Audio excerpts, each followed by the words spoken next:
everyone, it's Sal here. Welcome back to my channel.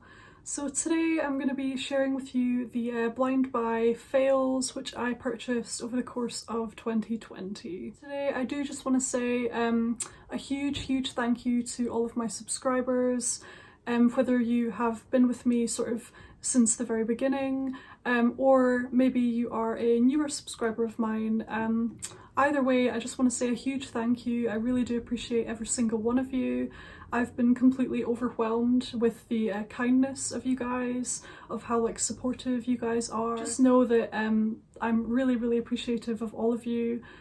Thank you so much for coming back to this channel and watching my videos. A few little disclaimers, I suppose. The first disclaimer, please don't feel bad if you own any of these. I can appreciate these are nice fragrances, you know, but they just didn't work out for me personally. So I hope that this video doesn't upset anybody who perhaps owns one of these fragrances or a few of these fragrances. The second disclaimer is I'm sorry if I seem a little bit tired. This is actually the first time I'm filming since the operation I had just before Christmas. So the last few videos you have seen were pre-filmed, so I filmed quite a few different videos before I went in for my operation so that I had content for you guys during the sort of first stages of my recovery.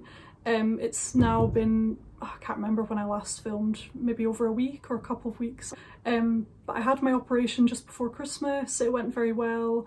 I'm still a bit tired, but I was very keen to film a video for you guys because I was missing the interaction, I was missing you. And I do feel ready to film, if you know what I mean. I've been resting a lot, I've been napping a lot and things like that. But today I did feel ready to film a video for you guys, but I may seem slightly tired or off or whatever, but it's just to make you aware that I have recently had a surgery. So that'll probably be the reason why. Okay, so the first fragrance, which was a complete fail for me, was Byredo Fleur. So this is not one that I actually bought myself. This is one that I won in a giveaway contest through Instagram. So I was super excited to be able to try this one. I did a video on this actually if you're interested in a really in-depth review of this fragrance.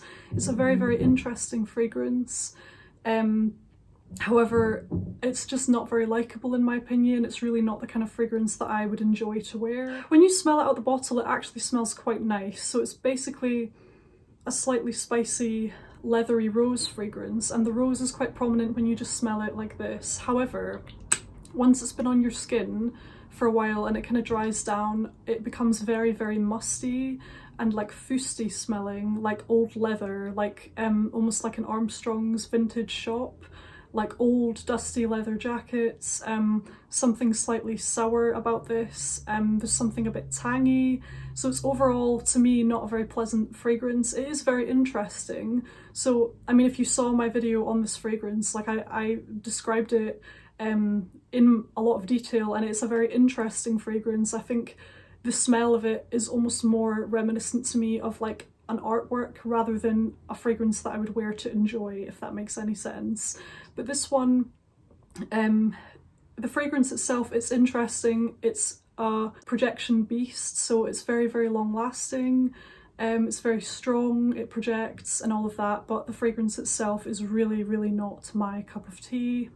If anybody is in the UK and wants to buy this off of me, send me an email or something, because I'm going to be selling it pretty cheap, to be honest. I just kind of want to get rid of it. So I have its box and everything.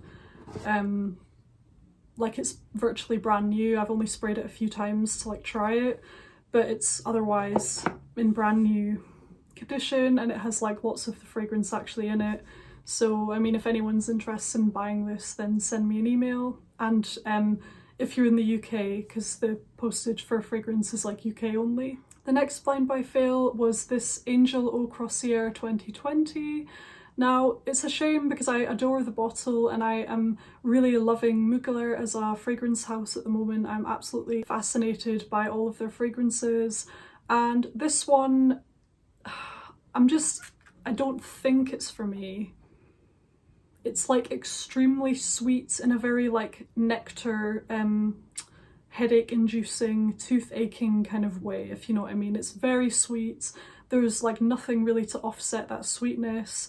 It is pure syrupy nectar sweetness, and like fig-like. It's like a fermented, enriched sweet fig, basically, with praline and vanilla. And it's nice, like I'm smelling it just now, it actually smells quite nice.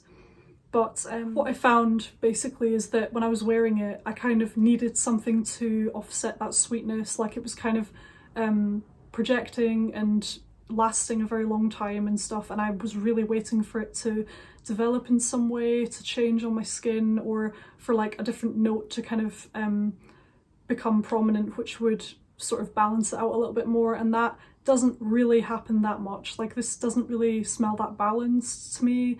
It's very much like a sweet, tooth-achingly sweet kind of fragrance. And it is quite a nice fragrance. Like it's a sweet, fruity kind of smell. And I think this was almost created with summer in mind, but that almost kind of surprises me in itself, because actually this is so sweet and it's so strong and everything that I don't think I could bear to wear this in the summer, to be honest. I think I would find this way, way too much. I think I would find it really sickly if it was like a warm, hot, sunny day. Like this is kind of the last type of fragrance that I would want to wear in that situation, to be honest. You know, if anything, I would probably want to wear this more in the winter, just because if it was warm and I had like a really sweet fragrance like this on, it would be a bit too cloying for me. But it is quite nice. Like this is probably the best out of the bad bunch that I have here today. Like it's an okay fragrance. I think really the only issue with this is like it doesn't have anything to like offset the sweetness. It doesn't have anything to cut through that or balance it. It is literally just a sweet, condensed, fruity nectar type of smell, and that might be to a lot of people's liking, but unfortunately it doesn't quite work for me. This one as well, actually, if anyone's interested in purchasing this from me, just send me an email. I do have the box and everything, so I could send it like within the UK if anyone's interested. Next up today is Shalimar Souffle de Parfum.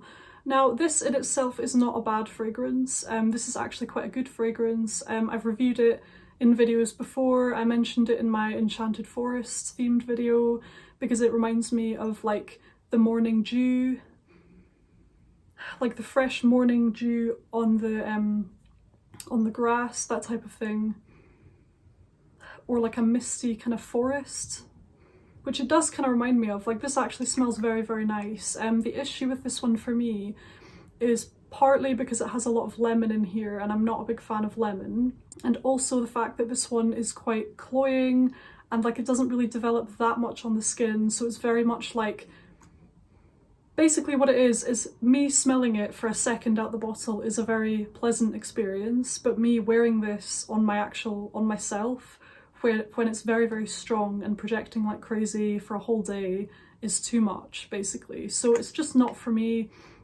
Like if someone else was wearing this and they walked past me, I would probably smell it and I would think, oh my goodness, what a beautiful smell, you know. But it's just, it's the kind of fragrance that I don't want to have to wear on myself all day and smell it on myself like all day, basically. But it is a really nice fragrance. If you're a fan of musky fragrances and you also like lemon, then I would definitely check this out, because those are the prominent two accords basically that this has. It's very lemony, very musky. It's smooth, it's like a smooth lemon, so it's not a sharp lemon, and it has a touch of vanilla to add some creaminess to it, but it is prominently kind of a citrusy, like a lemon sorbet, musky, kind of airy sort of fragrance. And it's beautiful, but just not for me. It's too much for me. It's too heavy, too cloying, and it gets on my nerves after a while. Next up is this one here. So this is Versace Eros Perfume, the Eau de Toilette version. And this again in itself is not a bad fragrance. It's just kind of, it just kind of annoys me. It's like very citrusy and light, and like it's almost more like a body mist. It just smells like a light kind of summer themed body spray rather than like a perfume. It is an eau de toilette, but I don't know. I'm not a fan of citrus, and this one is very citrusy. I have smelt the Eau de Parfum version of this, which I much prefer. That one is like a heavier, deeper, more interesting, muskier, woody kind of fragrance. Totally different to this, by the way. Like they're so different, despite being the same fragrance. But this one, it's kind of like very fruity, but like it doesn't even have that much depth. It's just like a light fruity, I think it has lemon and raspberry, and then supposedly it has like musk and things like that, but I don't get any musk. It's just plain fruits, basically, like a fruity, light, fruity drink for the summer. I did wear it a few times during the summer, but like I got bored of it very quickly and I just never reach for it now. The only time I think I would reach for this is if it's like a really hot day and like any other fragrance would be like unbearable. This would be like a last resort kind of reach, but to be honest, I don't think that's a very good reason to keep a fragrance. So yeah, it's not a love at all. Like it's okay. I don't hate it, but I don't really like it either. It's just kind of there. So that is Versace Eros Parfum EDT. Next up today is Paco Rabanne. Oh, what's it called again? Next up today is Olympia Onyx by Paco Rabanne. Now this one is basically very similar to the original Olympia. I think maybe it's slightly different or it's the same, like I'm not quite sure, but it's basically this was like a limited edition version of the original Olympia. So it's very much like a salty vanilla kind of fragrance. And it's okay, but I think it's not one that I relish having. It's not one that when I wear it I think, oh my gosh, I love this. It's not one of those. It's just one that I kind of have because I accumulated it and I haven't used it up yet and I haven't gotten rid of it. It's just kind of there, if you know what I mean. It's not one that I really like. It's not one that I hate, but it's one that I'm just kind of flat about, basically. I am going to hold on to this one though, because I do think that maybe in the summer this would be like a nice summery kind of fragrance. This sort of like salty vanilla kind of fragrance, it's a nice type of vanilla to wear during summer, I think. It's like a fresher vanilla. It's not like your heavy gourmand, like warm, rich kind of vanilla that you would wear in the winter. It's like a totally different type of vanilla. So I am going to keep it and try and wear it in the summer next year.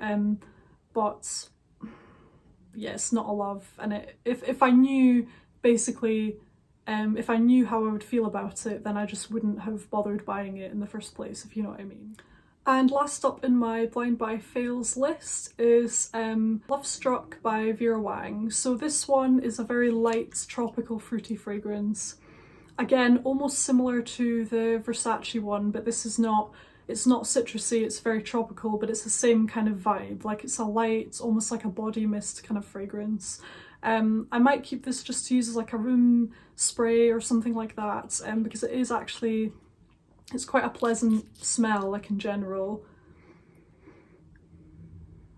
Yeah, like it's a nice, fresh, fruity, sweet, summery, tropical kind of fragrance, but it's not one that I like ever wear. So I might just keep this as like a room spray or something like that, but it's kind of overall, if I had to sum this fragrance up, it's basically underwhelming. Like it's not interesting. And actually the surprising thing about this one is it's like an eau de parfum, but there's no way that this seems like an eau de parfum to me. And I know that within your eau de parfum and eau de toilette, I know that the concentrations can vary, so you can have like a weak eau de parfum or a strong eau de toilette, like I know that, but this smells literally like a fruity body spray. But yeah, it's just kind of a boring, like underwhelming fragrance that I'm not like loving it. It's nice though, there's nothing like wrong with it. It's just yeah, not for me. I'm bored of it. But yeah, I think I might keep this one just as like a room spray, something like that, and the bottle's really pretty, so maybe even decor or something like that. But overall I would say that this is kind of like a fail, just because it's like a massive 100ml bottle and there's no way that I'm gonna use it.